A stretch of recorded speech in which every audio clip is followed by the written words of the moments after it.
Անգլիական և իռլանդական լեգենդներ։ Ինչպես Արթուրը արքա դարձավ։ Այն ժամանակ,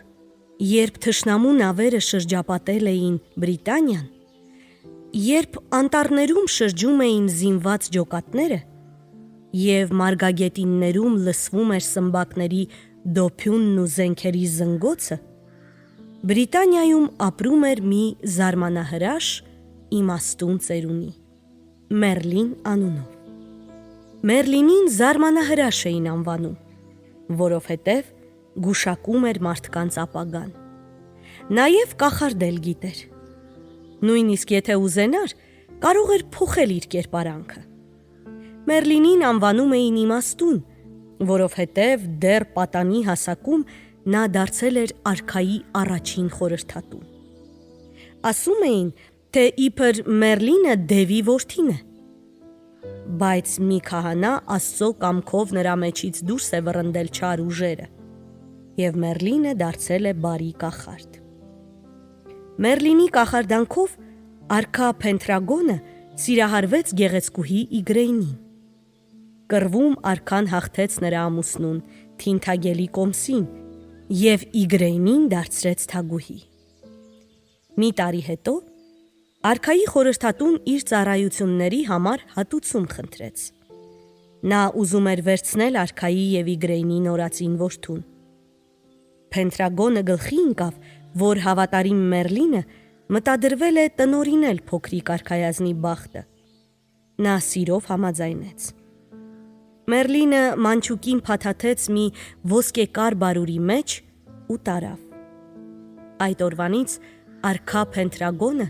այլևս չտեսավ իր որդուն։ Շատ չանցած արքան ծանր հիվանդացավ։ Բժիշկների դեղերն ու թագուհու արցունքները չօգնեցին նրան։ Գործն ավելի բարդացավ, երբ հյուսիսից թշնամիները մորեխի նման լցվեցին երկիրը։ Նրանք անարգել շարժվում էին ուղիղ դեպի Լոնդոն։ Մերլինը եկավ արքայի մոտ և խորհուրդ տվեց. «Տեր իմ, եթե ուզում եք վռնդել թշնամուն, պետք է ինքներդ գնաք մարտադաշտ։ Միայն ձեր ներկայությունը ուժ և արիություն կտա զինվորներին»։ Հիվանդ Փենթրագոնը կարգադրեց իրեն տեղափոխել մարտադաշտ։ Տեսնելով իրենց արքային, զինվորները ոգևորվեցին և Սուրբ Ալբանի պատերի տակ ջարդեցին թշնամուն։ Սակայն արքան օրեցօր հալվում էր։ Նրա օրերը հաշվված էին։ Մի օր Մերլինը եկավ նրա մոտ և հիշեցրեց արքայազնի մասին։ «Տեր իմ, որդիդ է ժառանգելու գահը, թե մեկ ուրիշը», հարցրեց նա։ Հազիվ կարողանալով խոսել, Փենթրագոնը պատասխանեց. «Ես արդեն օրհնել եմ նրան։ Նա պիտի նստի իմ գահին և թագավորի իմ երկրում։ Թող որդիս աղոթի իմ հոգու փրկության համար»։ Արքան փակեց աչքերը։ Դահլիճում լսվեց վշտահար թագուհու հեծկլտոցը։ Բարոնները մեկ-մեկ մոտեցան արքայի մահճին, վերջին հրաժեշտը տալու նրան։ Փենթրագոնի մահից հետո Բրիտանիան կրկին ալեկոծվեց։ Շատ ազնվականներ ու բախտախնդիր ասպետներ կռվի մեջ մտան գահին տիրանալու համար։ Մի թագավորին հաջորդեց մյուսը։ Պայքարը տարիներ տևեց։ Քանի դղյակներ գետնին հավասարվեցին, քանի բարոններ կորցրին իրենց ունեցվածքը։ Անհրաժեշտ էր երկրի համար թագավոր ընտրել։ 15 տարի հետո բարոնների խնդրանքով իմաստուն Մերլինը այցելեց Քենթերբերիի արքեպիսկոպոսին։ Արքեպիսկոպոսը խելացի մարդ էր։ Մերլինի խորհրդով նա ծննդյան տոներին Լոնդոն կանչեց կոմսերին, բարոններին և ասպետներին։ Արևածագին մեծ տաճարը լիքն էր բազմությամբ։ Հեռու և մոտիկ տեղերից հավաքվել էին ազնվականներ ու ասպետներ։ Նրանք միասին լսում էին Սուրբ Պատարագը և աղոթում նոր արքայի համար, որ պիտի ընտրվեր Աստծո կամոք։ Պատարագն ավարտվեց։ Բոլորը դուրս եկան տաճարի բակը։ Այստեղ արդեն պարզվեց, թե ինչպես պիտի ընտրվեր նոր արքան։ Բակի կենտրոնում հայտնվել էր մի մեծ քառակուսի քար։ Քարի վրա դրված էր պողպատե զնդան։ Զնդանի մեջ կիսով չափ խրված էր մի սուր։ Քարի ճակատին ոսկե տառերով գրված էր. Նա, ով կկարողանա դուրս քաշել այս սուրը, ողջ Անգլիայի օրինավոր արքան է։ Ազնվականները մեկը մյուսի ետևից փորձեցին իրենց ուժը, սակայն ոչինչ չստացվեց։ Արքեպիսկոպոսը հասկացավ, որ իսկական արքան հավաքվածների մեջ չէ։ Այս պատճառով էլ նա հայտարարեց, որ նոր տարվա օրերին տեղի կունենան զինախաղեր, որոնց կարող են մասնակցել բոլոր ցանկացողները, նույնիսկ նրանք, ովքեր արքա դառնալու հավակնություն չունեն։ Զինախաղերի մասնակցելու եկավ Սըր Հեկտորը։ Նրա հետ էին որդիներ Քեյը և պատանի Արթուրը։ Քեյն առաջին անգամ էր ասպարեզ դուրս գալու, ուստի շատ հուզված էր։ Հանկարծ նա նկատեց, որ թուրը տանն է թողել։ Ինչ անել։ Քեյը Արթուրին խնդրեց շտապ կարգով որևէ զենք գտնել իր համար։ Արթուրը պատրաստակամությամբ գործի անցավ։ Նա շատ էր ուզում, որ Քեյը հաղթեր, բայց ինչքան էլ Արթուրը որոնեց, ոչ մի հարմար զենք չգտավ։ Միայն տաճարի բակով անցնելիս նրա աչքովն ընկավ մի փայլուն գեղեցիկ սուր, որը կիսով չափ խրված էր զնդանի մեջ։ Արթուրը նայեց շուրջը ու երբ համոզվեց, որ ոչ ոք իրեն չի տեսնում, հեշտությամբ դուրս քաշեց սուրը այդ արտասովոր պատյանից։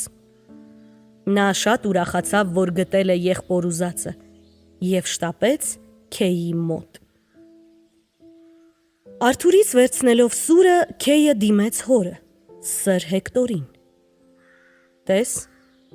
իմ ձեռքին է զնդանի սուրը, ուրեմն ես եմ Անգլիայի արքան, ասաց նա։ Սըր Հեկտորը հարցրեց. Դու ինքդ դուրս քաշեցիր զնդանից։ Ոչ, Արթուրը բերեց, պատասխանեց Քեյը։ Բայց սուրն իմն է, որովհետև ես եմ մասնակցում զինախաղերին և այն ինձ է պետք։ Մենք հիմա ամեն ինչ կպարզենք, ասաց Սըր Հեկտորը։ Արթուրը, Քեյը և Սըր Հեկտորը գնացին տաճարի բակը։ Զարկիր այդ սրով զնդանին և ապացուցիր, որ դու իրավացի ես, հրամայեց Սըր Հեկտորը ավագ որդուն։ Քեյը ուժեղ հարվածեց զնդանին, բայց սուրը թափով ետ թռավ։ Հիմա հերթը քոնն է, Արթուրին դիմեց Սըր Հեկտորը։ Արթուրը երկու ձեռքով ամուր բռնեց մեծ սուրը։ Սրի շեղբը փայլատակեց օդում և խրվեց զնդանի պողպատի մեջ, ինչպես դանակը կարագի մեջ։ Սըր Հեկտորն ու Քեյը անմիջապես ծնկի իջան Արթուրի առաջ։ Հայր, եղբայր, ինչու եք խոնարհվում, զարմանքով հարցրեց Արթուրը։ Այժմ ես իմացա, որ դու արքա ես, և ոչ միայն ծնունդով, այլև օրենքով։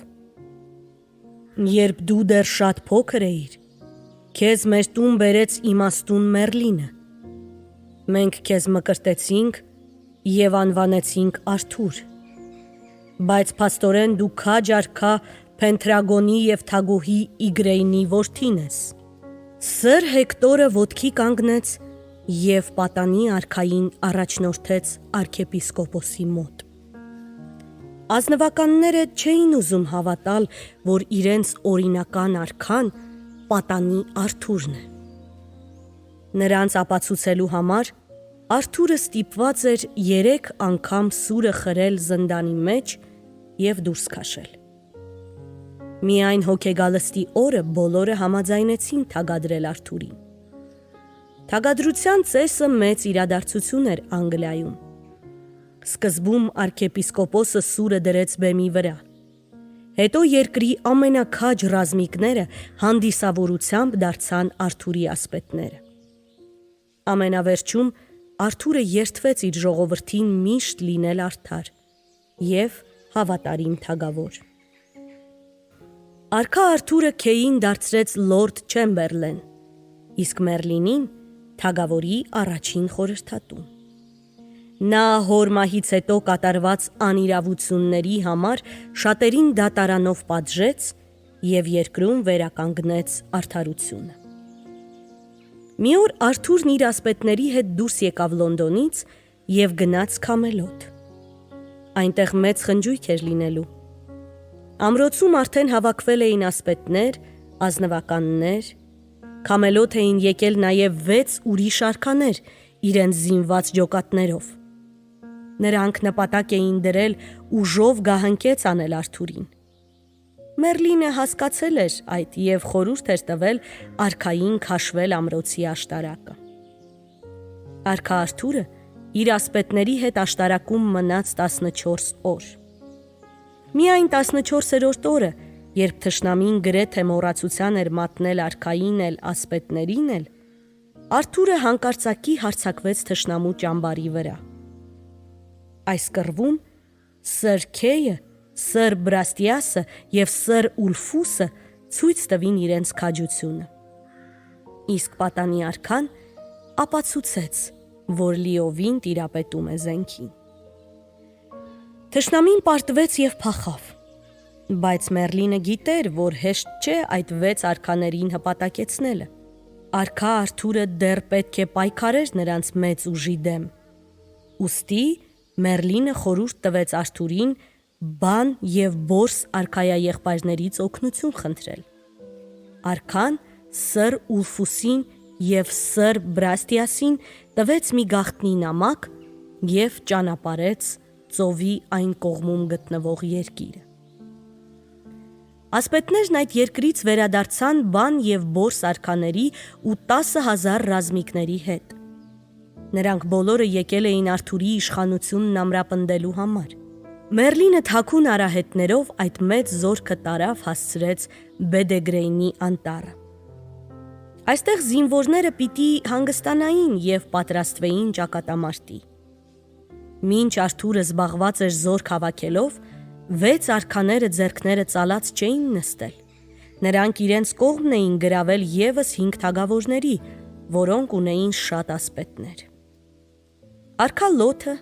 արքա Ուրինսը, արքա Նետրեսը, արքա Քարադոքը և մյուսները երդվել էին մարտի դաշտ հանել 50,000 ձիավոր։ Սպասվում էր մեծ ճակատամարտ։ Արքա Արթուրը Բեդեգրեյնի անտառ բերեց նաև իր 20,000 ռազմիկներին։ Ճանապարհին նրանք բռնեցին թշնամու հետախույզներին և իմացան, թե որտեղ է 11 արքաների ճամբարը։ Գիշերվա լռությունը խախտեցին մարտական շեփորները։ Պտուտահողմի պես Արթուրի ասպետները սուրացին առաջ։ Նրանց ետևից փոթորկի նման սլացան բան ու բորս արքաների ձիավորները։ Թշնամու բանակում իրարանցում սկսվեց։ Խառնաշփոթության մեջ նրանց վրանները քանդվեցին։ Մի կերպ դուրս գալով դրանց տակից, ռազմիկները դեսուդեն նետվեցին ձի գտնելու համար։ Այնուամենայնիվ, թշնամին ոչ մի կերպ չկարողացավ կանոնավորել իր շարքերը։ Գիշերային ճակատամարտում 11 արքաները կորցրին 10,000 մարդ։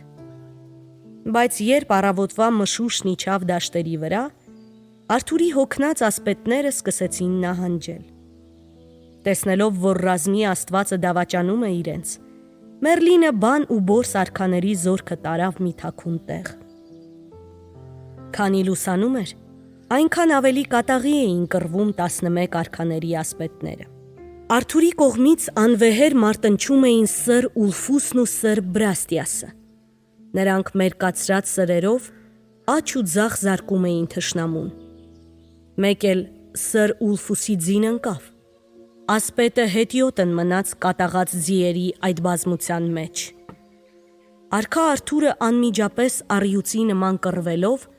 մոտեցավ նրան ու մի ձի հասցրեց։ Սրքեյը վիրավորեց արքա Լոթին։ Հանկարծ նա տեսավ իր հորը։ Սր Հեկտորը առանց ձիու, ձեռքին միայն մի սուր, մարտնչում էր մի քանի ասպետների դեմ։ Քեյը վրա հասավ, ետ մղեց թշնամի ռազմիկներին և օգնեց հորը ձի նստելու։ Սր Բրաստիասը փրկեց Սր Լուկասին 14 անողոք թշնամիներից։ Նրա հզոր հարվածներից ռազմիկները դեսուդեն ընկան, ծառի կոտրատված ճյուղերի նման։ Թվում էր, թե կռիվը վերջ չունի։ Մի պահ արքա Արթուրն այնպես բարկացավ, որ իրար ետևից սպանեց 20 ասպետ և հարձակվեց վիրավոր արքա Լոթի վրա։ Այդ ժամանակ 11 թշնամի արքաները օգտվելով հարմար առիթից սկսեցին շրջապատել Արթուրին։ Նույն րոպեին թաքստոցից նրանց վրա նետվեցին բան և որս արքաների ռազմիկները։ Փողփողացող դրոշներն ու մարտական կանչերը սարսափ տարածեցին թշնամու բանակում։ Կռիվը բորբոքվեց։ Երկու կողմերն էլ անխնա կոտորեցին միմյանց։ Սպանվածների թիվը գնալով ավելանում էր։ Հույս չկար, թե իրիկնամուտին կռիվը կդադարի։ Եվ գուցե թշնամի կողմերը խեղդեին իրար արյան մեջ, եթե հանկարծ մարտադաշտում չհայտնվեր սև ձի հեծած Մերլինը։ Նա զայրացած էր։ Միթե մահը դեռ չի սարսափեցրել մեզ, ամեհի ձայնով գոռաց նա։ Նայեցեք, մահն է իշխում այստեղ։ Սպանվածներն ավելի շատ են, քան կենդանի մնացածները։ Արթուր, քեզ եմ դիմում։ Եթե շարունակես կռիվը, ուժերդ կջլատվեն։ Իսկ հյուսիսի արքաները այլևս չեն դիմադրի քեզ, որովհետև նրանց վրա հարձակվել են սարայենները։ Նրանք թալանում են երկիրը, կոտորում մարդկանց։ Մեծ ճակատամարտն ավարտվեց։ Թշնամին փախավ դաշտից, իսկ Արթուրն ամբողջ ավարը թողեց բան և որս արքաներին։ Արթուրի ասպետները պարգևներ ստացան հենց իրենից, արքա Արթուրից։ Նրանք վերադարձան Քամելոտ, սակայն հանգստանալու ժամանակ չեղավ։ Լուր տարածվեց, թե Ուելսի արքա Ռինսը պատերազմ է հայտարարել Քամելիարի արքա Լեոդագրանսին։ Արթուրը զայրացավ, չէ որ Լեոդագրանսը իր հոր Փենտրագոնի վաղեմի ընկերներից էր,